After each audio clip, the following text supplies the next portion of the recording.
మునుపటి వీడియోలో మనం వినియోగదారుల సంబంధాల నిర్వహణ గురించి తెలుసుకున్నాం మరియు సమర్థవంతమైన సిఆర్ఎంని రూపొందించడంలో మీకు సహాయపడడానికి కొన్ని కార్యాచరణలను సూచించాము. వినియోగదారులను సంతోషంగా ఉంచడంలో మీకు సహాయపడి తద్వారా మీరు విజయవంతమైన వ్యాపారాన్ని సృష్టించడానికి మనం త్వరిత చెక్ లిస్ట్ను కూడా పరిశీలించాం. ఈ వీడియోలో ONDC నెట్వర్క్లో మీ వ్యాపారం సజావుగా సాగడంలో సహాయపడడానికి కొన్ని నియమాలను ఎలా నిర్వచించాలో మనం నేర్చుకుంటాం.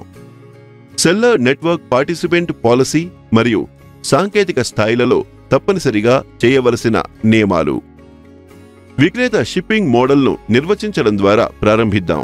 డెలివరీ చేయడానికి ఆఫ్ నెట్వర్క్ లాజిస్టిక్స్ లేదా ఆన్ నెట్వర్క్ లాజిస్టిక్స్ ని ఉపయోగించాలా వద్దా అని విక్రేత నిర్ణయించుకోవాలి. ఇప్పుడు దీన్ని మరింత అన్వేషించండి మరియు దీని అర్థమేమిటో గుర్తించండి.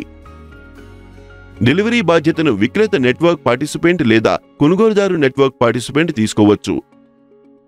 చాలా సందర్భాల్లో ఉత్పత్తిని రవాణా చేయడానికి విక్రేత నెట్వర్క్ పార్టిసిపెంట్ బాధ్యత వహించాలని మేము ఆశిస్తున్నాం. సెల్లర్ నెట్వర్క్ పార్టిసిపెంట్ ఉత్పత్తులను షిప్పింగ్ చేయడానికి 2 విక్రేత షిప్పింగ్ ఎంపికలను కలిగి ఉన్నారు: ఆఫ్ నెట్వర్క్ లేదా ఆన్ నెట్వర్క్ డెలివరీ భాగస్వామి.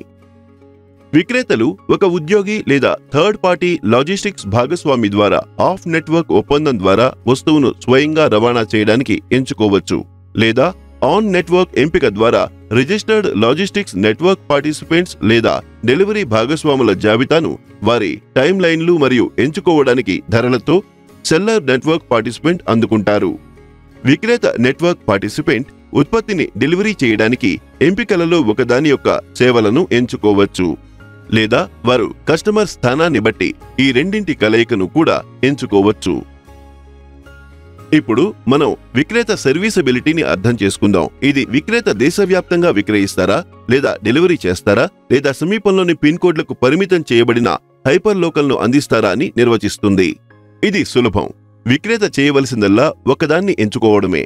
విక్రేత హైపర్ లోకల్ను ఎంచుకుంటే దుకాణాలు ఎప్పుడు తెరిచి ఉంటాయి మరియు వారు ఎంత పరిధి వరకు డెలివరీ చేయగలరో తప్పనిసరిగా పేర్కొనాలి. తద్వారా కొనుగోలుదారులు పూర్తి చేయలేని ఆర్డర్లను ఇవ్వరు. ఇప్పుడు మనం ఈ వీడియో చివరికి వచ్చాం. త్వరిత రీక్యాప్ చేద్దాం. ముందుగా మనం షిప్పింగ్ మోడల్ను ఎలా సెటప్ చేయాలో నేర్చుకున్నాం. ఆపై మీ వ్యాపారానికి సరిపోయే డెలివరీ మోడ్ను ఎలా నిర్వచించాలో తెలుసుకున్నాం. ఇప్పుడు వ్యాపారం గతంలో కంటే సాఫీగా సాగడం ఖాయం. తదుపరి మీ వ్యాపార ప్రయాణాన్ని మరొక అడుగు ముందుకు వేయండి మరియు తదుపరి వీడియోలో వ్యాపార ప్రక్రియలో కీలకమైన చెల్లింపులు మరియు సెటిల్మెంట్ల గురించి తెలుసుకోండి.